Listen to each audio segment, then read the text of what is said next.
চলে। এবারে হাসিনাকে ফেরত দেওয়া নিয়ে বাংলাদেশ এই পদক্ষেপ নিচ্ছে কেন তা নিয়ে একটা প্রশ্ন উঠেছে। বাংলাদেশ খুব ভালো করে জানে দিল্লি কখনোই হাসিনাকে ফেরত দেবে না, হাসিনার সঙ্গে ভারতের বন্ধুত্বপূর্ণ সম্পর্ক। তারপরেও বাংলাদেশ বেশ কিছু পদক্ষেপ নিয়েছে, ইউনূস সরকার বেশ কিছু ভাবনা চিন্তা সামনে এনেছে। 2013 সালে ভারত বাংলাদেশের মধ্যে একটা বন্দি প্রত্যর্পণ চুক্তি হয়েছে।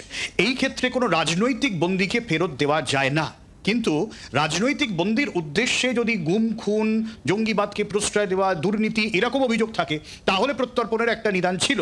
কিন্তু তার সঙ্গে এটাও ছিল, যদি সেই সমস্ত অভিযোগ একটা রাজনৈতিক উদ্দেশ্য প্রণোদিত হয়, নির্দিষ্ট ভাবনার ভিত্তিতে হয়, তাহলে প্রত্যর্পণ নাও হতে পারে। এই জায়গা থেকে শেখ হাসিনাকে ভারত নাই ফেরত দিতে পারে।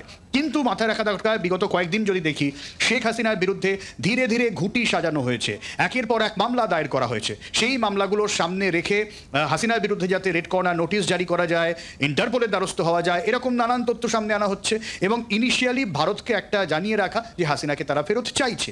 এইবারে বিষয়টা হচ্ছে, এই মুহূর্তে বাংলাদেশের যা পরিস্থিতি তাতে অর্থনীতি একেবারে বিষবাও জলে, চাকরি তো ছেড়েই দাও, মূল্যবৃদ্ধি, নিত্য প্রয়োজনীয় জিনিসের দাম মারাত্মক, যার সঙ্গে রয়েছে চুরি, ডাকাতি, ছিনতাই, রোজগারের ঘটনা।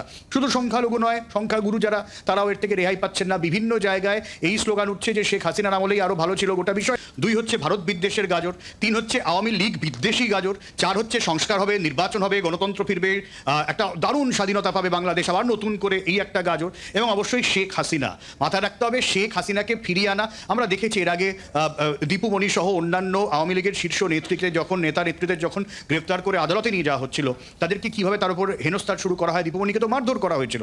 শেখ হাসিনাকেও এইরকম করা হবে কিনা তার কোনো গ্যারান্টি নেই। এবং ওইখানে কট্টরপন্থাদের জন্য শেখ হাসিনাকে ফাঁসিতে ঝোলানো, এই ধরনের নানান পন্থীপিকির আছে। এই শেখ হাসিনা ইস্যুটাকে কিন্তু ভারত নয়, বাংলাদেশই জিয়ে রাখবে এবং বারবার ভারত বিদ্বেষের জিগির তোলার সঙ্গে সঙ্গে শেখ হাসিনাকে চাই, শেখ হাসিনাকে ফেরত দাও, এই রকম গোটা বিষয়টাও জানা সত্ত্বেও যে শেখ হাসিনাকে ফেরত পাওয়া যাবে না, এটা বাংলাদেশ একটা ইস্যু তৈরি করতে চাইছে। কারণ এই ইস্যুগুলোর সামনে রেখে দেশের আসল যে সমস্যা, সঙ্গে ওরা একটা সংঘাত চাইছে, এটা তো পরিষ্কার। যে পরিষ্কার এই জন্য আমাদের যখন ফরেন সেক্রেটারি গেছিলেন তখন এটা তোলেনি। এটা যে তুলবে আমরা বুঝতেই পারছিলাম যে কোনো না কোনো সময় তুলবে। এবং ওরা এখন মনে করছে যে ওদের যে ইন্টারন্যাশনাল ক্রিমিনাল যে ট্রাইব্যুনাল আছে তাতে কোনো কেস চলছে হাসিনার বিরুদ্ধে, অনেক মার্ডার চার্জ, হ্যান্তান ইত্যাদি নিয়ে। এবং সেই সংক্রান্ত ব্যাপারে ওরা বলছে ওনাকে ভারত থেকে বাংলাদেশে ফেরত পাঠানো হোক এবং তার বিচার সে দেশে হবে। এখন ব্যাপারটা হচ্ছে যে আমাদের দেশে সঙ্গে বাংলাদেশের যে এক্সট্রাডিশন ট্রিটি আছে তাতে 2টা অ্যামেন্ডমেন্ট, 2016 সালে যে অ্যামেন্ডমেন্টটা ঘটেছে তাতে পরিষ্কার লেখা আছে রাজনৈতিক কারণে আমরা ফেরত নাও দিতে পারি, কিন্তু তারও অনেক ব্যাখ্যা আছে। এখন আমরা যদি বলি যে বাংলাদেশে ওনাকে রাজনৈতিক কারণে ডাকছে, আমরা ফেরত দেবো না, সেটা বাংলাদেশ হয়তো মানবে না এবং ইন্টারন্যাশনাল কোর্ট অফ জাস্টিসে হেগে তারা যেতে পারে। যাই হোক, সেটা তাদের ব্যাপার, তারা কি করবে। তবে ওদের মূল লক্ষ্য হচ্ছে যে ভারতের সঙ্গে সংঘাত।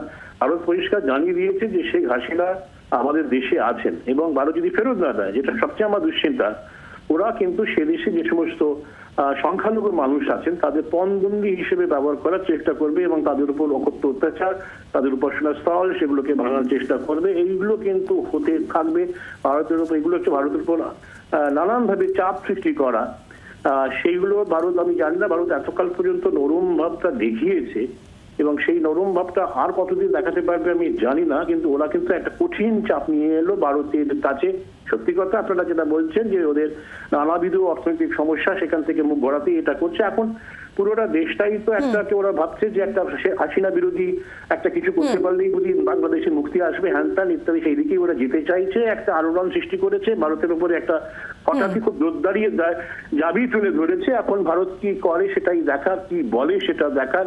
আমরা নিশ্চয়ই বলবো আমার রাজনৈতিক কারণে আমরা ছাড়বো না, এটা হয়তো জানাবো, কিন্তু ওরা তারপরে কি করবে সেটাও তো আমি বললাম। হ্যাঁ।